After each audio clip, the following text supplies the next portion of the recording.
I call myself, a grateful alcoholic because I, of my own volition, would not seek any kind of spiritual remedy. And I sure would not be going through inventories and reading them to other people and looking where my instincts are threatened. If it wasn't for, I started to respond differently to alcohol. Like the big book talks about that we will recoil. I actually found myself responding differently to alcohol. I made some amends, because now I can see. I heard it through the grapevine. Welcome. It's AA Grapevine Half Hour Variety Hour, featuring the collective voices of Alcoholics Anonymous. I'm Alice, an alcoholic in Durham, North Carolina. Hey, Alice. Hey, everybody, I'm Sam, an alcoholic in Palm Springs, California. Happy New Year! Woo! One day at a time. I know. Sam, are you a making resolutions kind of person?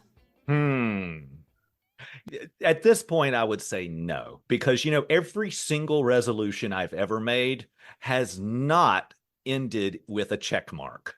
I actually am not a resolution making person either. Not for the new year. Like I make resolutions, during the year as need be. Like I'm going to join the Pilates studio, right? I do that, but I have not centered my resolution making around the beginning of the calendar year. Gotcha. I also noted the wording that you chose there, that I am going to join the Pilates group. Not that I'm going to go every day. Oh, no. We're realistic with our resolutions. We're not lying. This is a program of honesty. I so get that. I think my resolutions around drinking probably were waking up with the hangover on January 1st saying, yeah, no, I'm done. Yeah, the lie. And that didn't last long at all. Yeah. It's interesting talking about the resolution process that we're in, because I use my 11-step nightly inventory to really help me see the truth about myself, right? So there are the 10 questions on page 86, right? And one of the questions is, have I been dishonest? And I used to think that was dishonest with other people. And now I use the question to ask myself, where am I living in a delusion? And I think resolutions really are about pulling ourselves out of delusion, right? Oh, I can lay on the couch and eat whatever I want and it's going to end well for me. No, it's not going to end well for me. Right? Yeah. And so I don't think about it as a New Year's thing, but I certainly think about it as stripping away the blinders that I have in the way that I'm living my life so that I can be more and more free. I really like that. Stripping away the blinders. That's a beautiful way of putting it. Well, you use that anytime you'd like, Sam. Ooh, do I have to pay a royalty? No royalty. So, Sam, what's happening on the show today? Alice, today we'll be visiting with Crystal C. of Dunedin, Florida. How exciting. Following that, we'll return to our recurring segment, Blast from the Past, with a recording of Sybil C. from Laguna Beach. It's a talk she gave in 1980. Sybil's one of the founding women in AA, the first woman to get sober in AA on the West Coast. She was a hoot. It's a fun piece, and the sound's good too. But first, let's do this.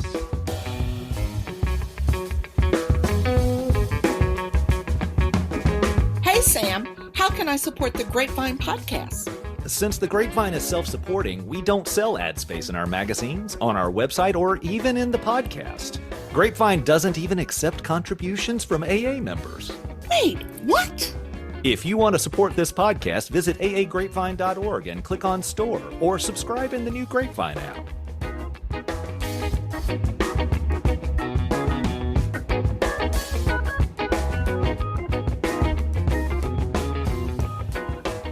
My name is Crystal. I'm an alcoholic. My name's actually Crystal C. And I'm from Kelso, Washington. My home group is Name in the Hat Meeting. We meet on South Pacific and Ash in Kelso, Washington, if you're ever in the area, every day at 5 p.m. My sobriety date is 6/26/2006. I'm actually currently traveling the U.S. right now, so I'm in Dunedin, Florida, in a travel trailer. You said the name of your home group is what? Name in the Hat. apparently there was a meeting in Arizona. One of our members, when the meeting was formed, had gone to a meeting in Arizona, and we were trying to pick a name. And she said, why don't we put names in a hat? And so we just decided to call it Name in the Hat. Oh my gosh, I love it. We robbed it. We robbed it. If anybody from the Arizona Name in the Hat hears this, we took it from you, and we enjoy it quite a bit. You didn't rob it. It's a legacy name. Yes, it is. I love that.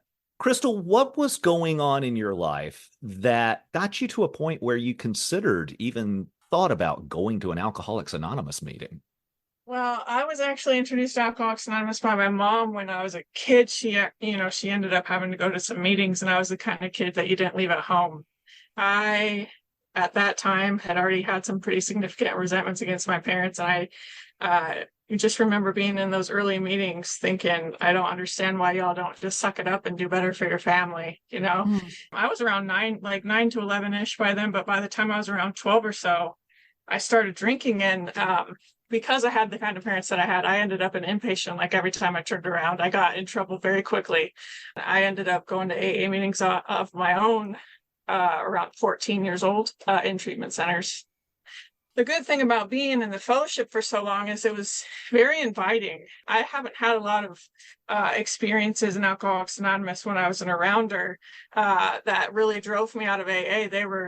It was always a really safe place, but I just didn't hear much until the end when things had gotten so bad and the disease had progressed so significantly that I believed in God. I was in a basement in Salt Lake City. I had done another geographical, and I was trying to drink myself to death, and I kept waking up and I kept praying, like, why didn't I get to die, kind of thing. And the same response was, you never did what they told you to do in Alcoholics Anonymous. And so over, a few days of doing that, one day I just woke up and I was like, fine. I will do what they told me to do to prove that I'm right, and that AA won't work for me, or that I'm special, or it's going to suck, or whatever it was. And I got here this last time just with a lot of information in my head about what Alcoholics Anonymous was. And I'm just really grateful for that, because once the willingness came, I was able to take action relatively quickly. And I don't know if that's the long answer to your question. That's a fantastic answer to that question. It's a beautiful answer. If you got here at 14 to seek recovery for yourself, right? And you'd been here, it sounds like, years before that around Alcoholics Anonymous. What do you think kept you when you were 14 from really coming, what we say, all the way in and sitting all the way down? I really didn't have a good concept of step one. I came back to Alcoholics Anonymous this last time, able to practice the principles when I was about 25.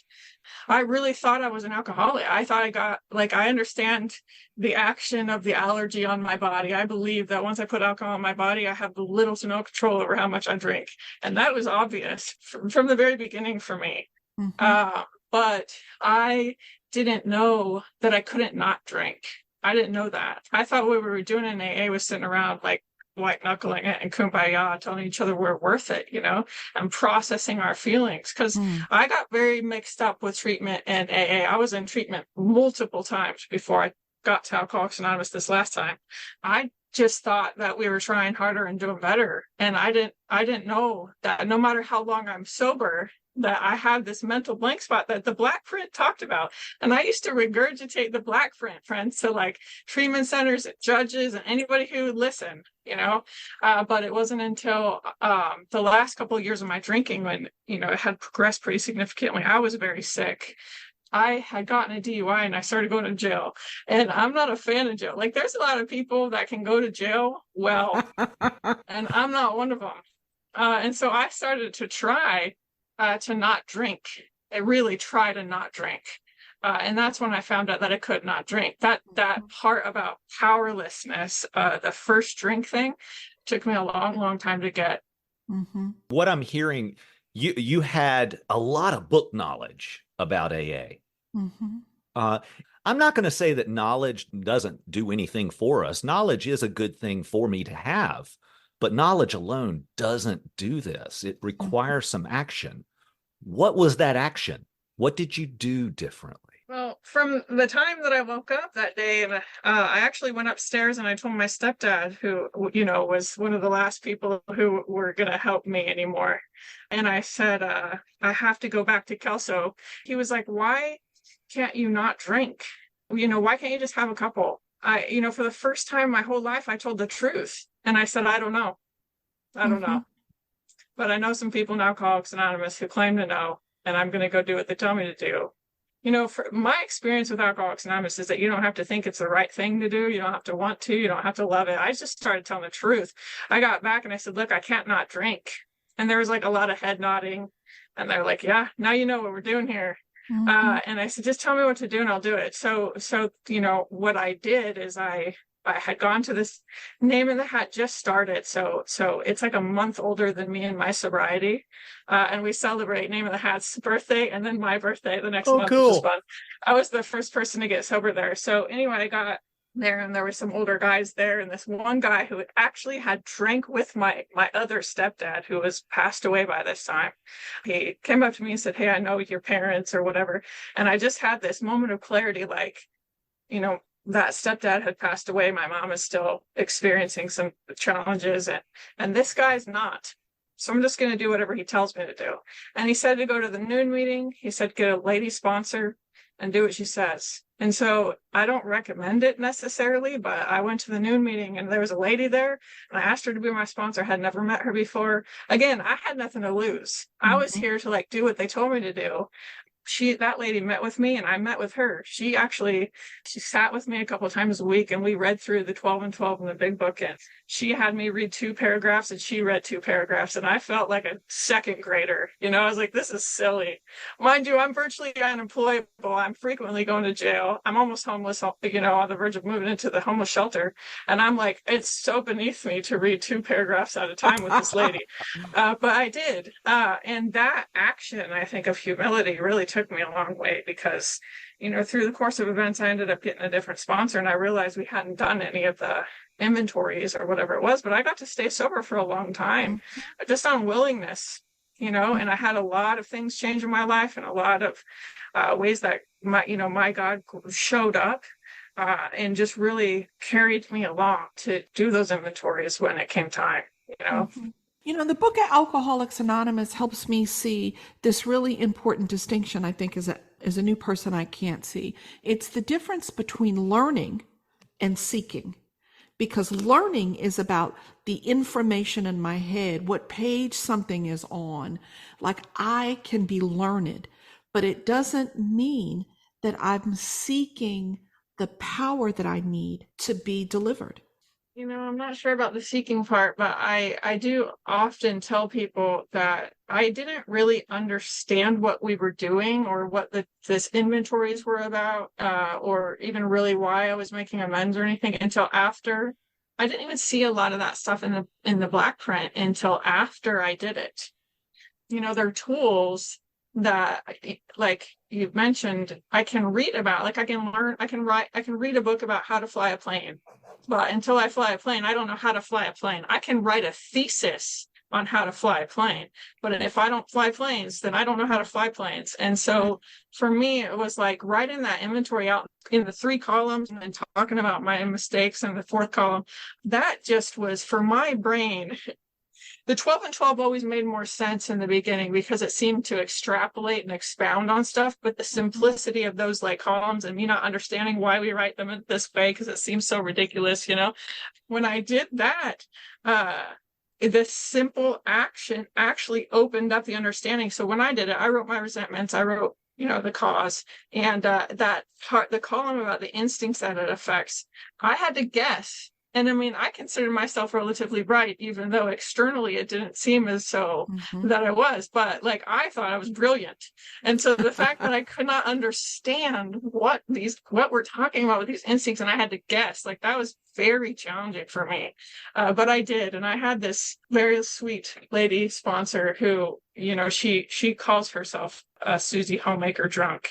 And that's a very different experience than my drinking. My drinking was very public and pretty vulgar. And she sat down and she showed me.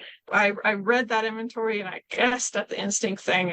And she just looked back at me and she said, "Hey, Crystal, have you ever done any of those things?" And when I looked back at it, I'm angry with my parent because they broke promises and they lied and they stole stuff and they did this or whatever. And I'm like, now I'm coming from a place of really knowing what powerless over alcohol means, not just like talking about that I have alcoholism, but really knowing like I can't fix me. And I've had tables of people trying to fix me for years, talking about how much potential Crystal has. And they threw everything they had at me.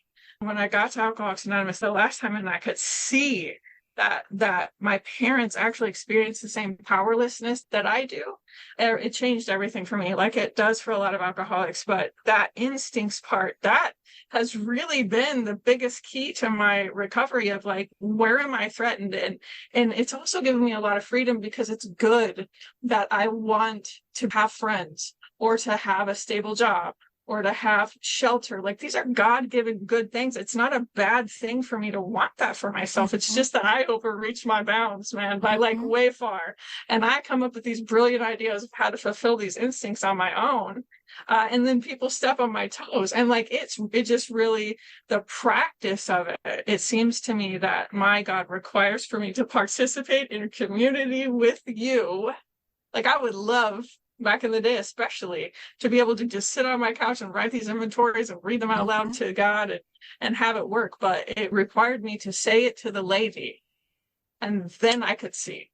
And she got to see me see, which is really special for her, because I was a feral creature coming into AA. So, Crystal, I heard you talk about this instinct, and I wonder, are you talking about the third column where I look at the 7 ways that I'm affected? And if so, would you say more about that? Because I think for new people, it's such a revelation to use the inventory to see ourselves in this very deep 3D way. I don't remember there being 7. I usually stick with the 3, the sex, society, and security, right? Just the various ways that I can try to manage that with self-seeking and dishonesty. I'm inconsiderate, frequently inconsiderate.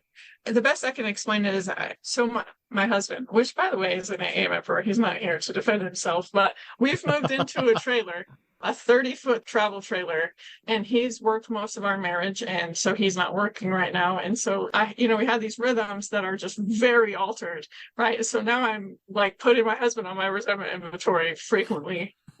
For example, I think that because I've done the dishes, or because I've cooked, or I took the dog to the bathroom already 4 times today, like the justice of the world is that he would take the dog to the bathroom, or that he would do the dishes next time, or whatever it is that I decide, right? And it's in my ambitions. It doesn't even have to be like, well, anytime it's my husband, it threatens my personal relationships and my self-esteem. So yeah, that's another one. I just have ambitions about how the day is going to go. I can be frustrated, and I try to talk to him, and then he says he will, and then he doesn't, and then I get this self-righteous anger thing going on. And so anyway, I write this down. I'm resentful at my husband because he doesn't do the dishes, and he took the dog potty or whatever. And sometimes it's actually very challenging for me to read this to my sponsor, because I feel like I sound like a child. And that's more of the, I call it life-saving humility. Like, if pride is the problem, then humility is the antidote, and I need it anyway I could get it. So if it costs a little to tell my sponsor that, I'm having these quote unquote immature resentments or whatever, then that's an easy way to get it. I'm a big fan of easy ways to get humility, but it affects my instincts. And then I have to look, where am I not trusting God for, my schedule, my time, my ambitions? God cares about me, to have good personal relationships. My God, a decent self-esteem. But sometimes I demand more than is due me. And I demand this human to fulfill these ambitions for me in a way that is just irrational. If I want to live on the human planet with human beings, it's going to be irrational to expect my husband to hit the mark every single time. Also, I invented the mark, so like I really have to. And this is all because I want to be free. Like, people had been trying to get me to see how I was contributing to this challenge with my parents all these years. And I just couldn't fathom how I could have a part in those relationship challenges. But when my sponsor said, Crystal, have you ever done those things? I could see my hypocrisy.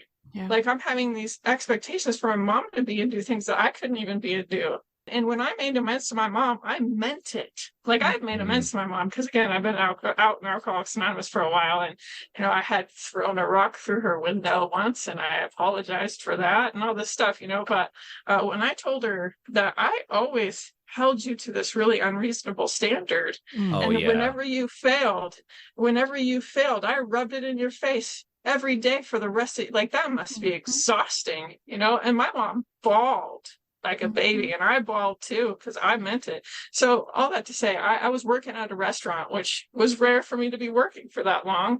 I'd been working for months, it turned out, and I was pouring beer out of a tap, and it occurred to me that I didn't want to drink it, and that there were still boxes of wine in the cooler that I hadn't stolen.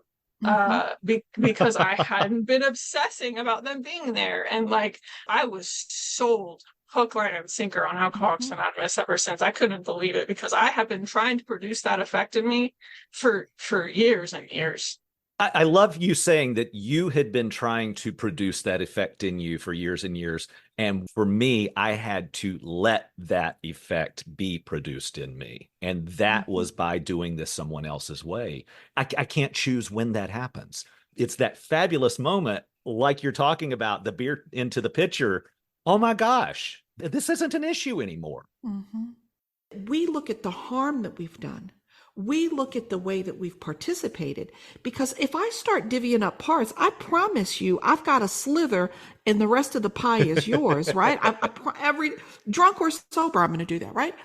In the third column in the resentment inventory, the 7 parts are the role I assign myself, my self-esteem, the role I assign others, my pride, my ambition, my security, my personal relations, right? My sexual relations, my pocketbook. And those are the things that I look at, not like, what's my part, what's your part? And you talk about it so beautifully. I came to see that I had an over-reliance, that I was unrealistic, that what I wanted was never going to be possible.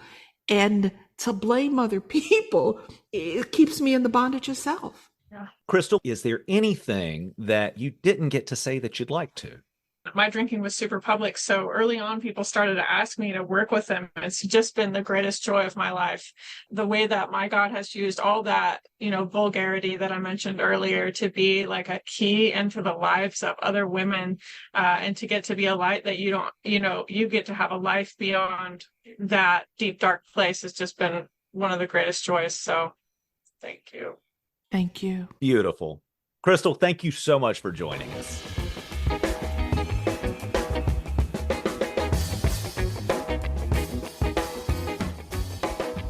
So we've got a letter from Gail B. Sam, you do the emojis on this letter and Alice will read it. Well, Gail B writes, "Hello, Don and Sam. My name is Gail and I'm a female British alcoholic, the best kind of alkie. Winky-eyed tongue out emoji. Just wanted to share a snapshot of my AA story so far. My first meeting was on Halloween 2018. Scary that. Jack-o'-lantern emoji. God wanted to check how badly I wanted sobriety. I received a parking fine while parking at a meeting. Then my power steering failed on the way to the next meeting. Got lost going to another meeting. Bad things kept happening like that for several weeks. Eyes looking up emoji. But I kept coming back. Then someone suggested that I make coffee. Angry emoji. I figured I'd use salt instead of sugar to teach them a lesson. I'm not anyone's slave. Fuming angry emoji. 2 months later, I thought it was a good idea to travel the length of the country to an AA convention alone. I didn't even tell my sponsor.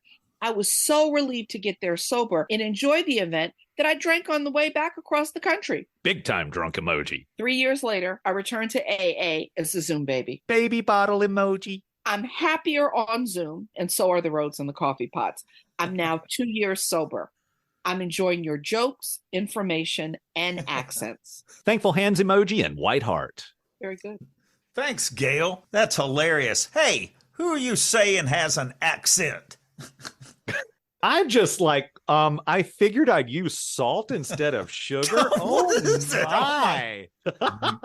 Woo, naughty, naughty. Gail, I am so glad you're sober. Keep it going. Thanks, Gail, and thanks for listening.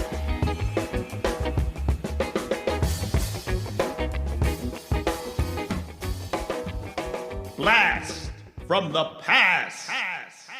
And now we have a clip of Sybil C. of Laguna Beach, California, speaking in 1980. Jackie B., a past guest on the podcast, that's season 2, episode 12, suggested Sybil for our history segment.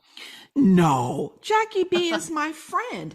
So Jackie wrote, cool story about Sybil is that her ex-husband, number 4 of 5 total husbands, Jim W., was an alcoholic and a gambling addict, and he started GA. What? Gamblers Anonymous? She goes on to write, a few years later, he took a non-alcoholic woman, Roxanne O., through the steps to help her with her overeating. And yep, she founded OA. No way. Overeaters Anonymous. How cool. Sure did. Later, she, meaning Sybil, became the central office manager in LA for 12 years. Whoa. Thanks for the history and the recommendation, Jackie B. I love you. And if you'd like to hear Sybil's whole talk, and we recommend that you do, go to recoveryspeakers.com and listen. Just search Sybil C. of Laguna Beach, 1980.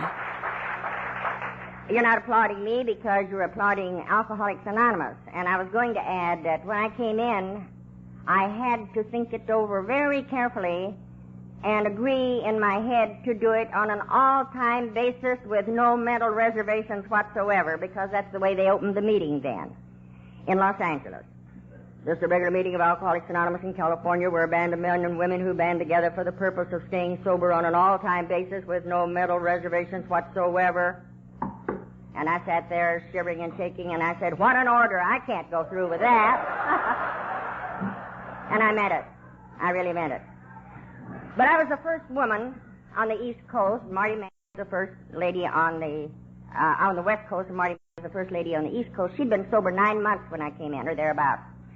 And they made a fuss over me after they finally found out I was an alcoholic. At that first meeting, they thought I was a wife, and it was a closed meeting, and they told me to wait out in the lobby, and I thought they had excluded me, so I had hysterics. Called up Cliff very drunk and demanded that he send an AA ambulance and pick me up, which seemed reasonable because in the Saturday Evening Post article there was a picture of a very sick man on a stretcher being put in an ambulance and being hauled away, and I was in this church's steam room, you know, and I thought they were wheeling him off to the AA hospital. So when I called Cliff to tell him my sad story that I'd gone down to the meeting at the Elks Temple as Ruth had asked me to do, she wrote me the letter from New York. In that Turkish bath, I scribbled off a desperate plea after I looked at the article and, you know, turned the pages over, and that's about it. Got the box number at the end and wrote for help. She told me where the meeting was, and I concluded they just wouldn't have anyone who looked like me in their meeting. And I had been rejected and ejected from bars for so many years that, well, I couldn't bear that. And I gave Cliff a bad time and said, send that ambulance and take me to the AA hospital so I can get cured. Well, of course, you know, he straightened me out on that one. But I was never going back because I was hurt. I was wounded. I didn't think there was any hope for me anyway, and I never would have gone back if my brother Tex hadn't come over, insisted on going with me to that next meeting, and I couldn't talk him out of it, and I tried very hard. And that was reverse psychology because I didn't know that he was hurting as bad as I was, and that he inside himself knew that he couldn't quit drinking either because he protested very loudly that he could handle it. But he finally agreed that he would go with me to the next meeting sober, so they wouldn't be able to peg him a non-alcoholic, which he says, of course I am. And so we did go back to that next meeting. Now, at that meeting, there were about 12 or 14 members. There would have been one more, but Hal was down here in San Diego trying to start AA. Now, Hal was one of the 4 men that heard about AA in the county hospital, in the General Hospital in Los Angeles in 1939. Johnny Howe, the psychologist there, who knew very little about this illness, was reading the big red book that Kay Miller, a non-alcoholic wife of an alcoholic, had left for someone to read who cared to, and it happened to be Judge Ben Lindsay, who passed it on to Johnny Howe.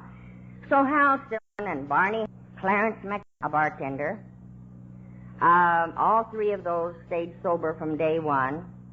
And Owen had an orchestra, the Californians, and I was a dancing fool when I could stand up. And I used to dance to his orchestra all the time, so he was one of the four.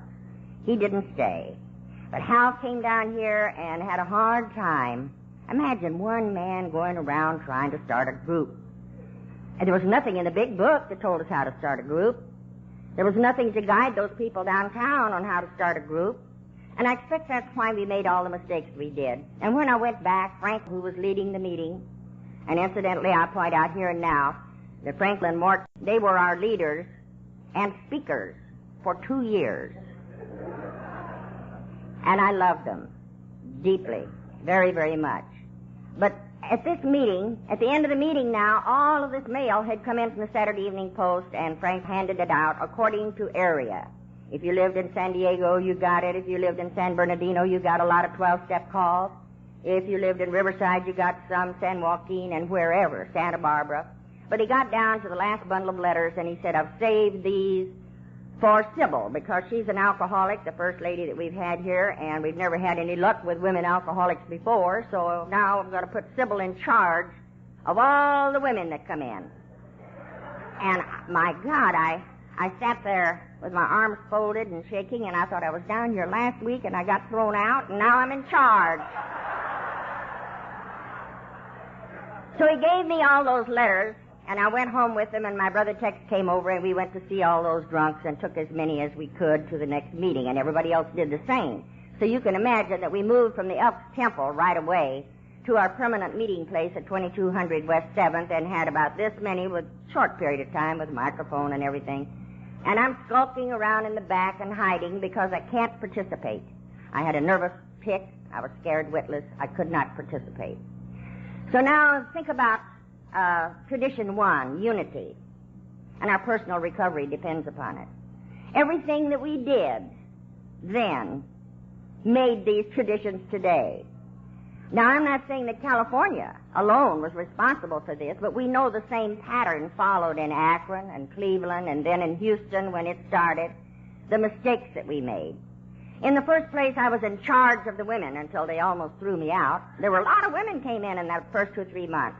And I had my book up there in front, and I was ticking off the names. Margie, she called on Leah, and Leah, she called on so-and-so. And they all balanced out beautifully. I could look over the crowd, see where all the 12-step calls were and how they were handled. And they had to really be on the stick, or they heard from me. And I was on the phone with them and training them all the time. And I was truly in charge until one time a gal walked in the door. She lives in San Juan Capistrano now, and incidentally has never had another drink. She was a Pearl Harbor baby. Came in December 7th, 1941.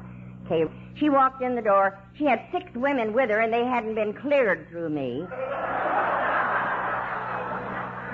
And there was much disunity about that, because I went up to her and I challenged her, and I said, where'd you get these women, Kay? They're not in my book.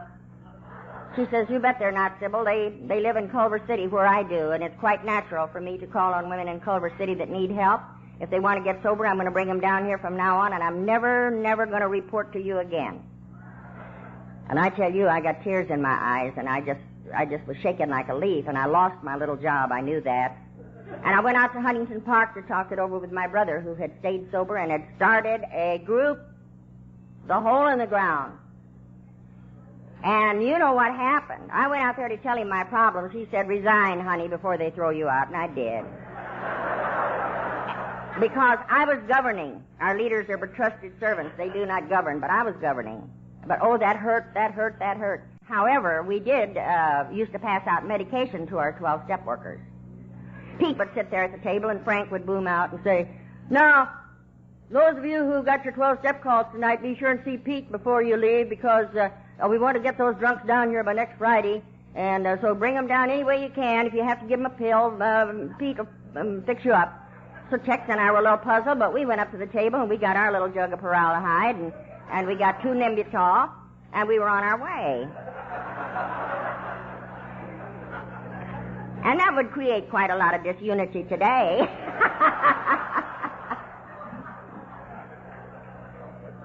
But we didn't know any better until we went back the following Friday. And Frank said, hear this before the regular meeting started.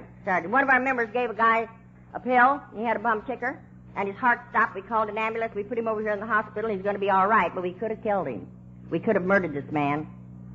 So I want you to hear this and listen good. Come up here and give Pete back your medicine. And we all went up and dumped our purses out on the table. He said, from now on, we're not going to play doctor. We're not going to play nursemaid. We're not an employment agency. We're not going to lend you any money.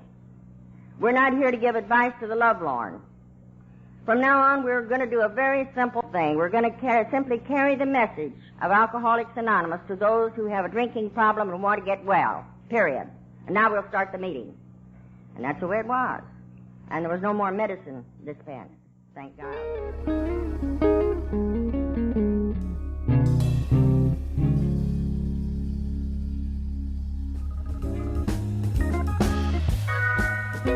The Grapevine and Lavinia apps are now available for both iOS and Android phones. To get yours, go to the App Store on your phone and search for AA Grapevine or Lavinia. I'm at the very wit's end. Cuckoo. An AAAA is a recovered alcoholic who belongs to the American Automobile Association.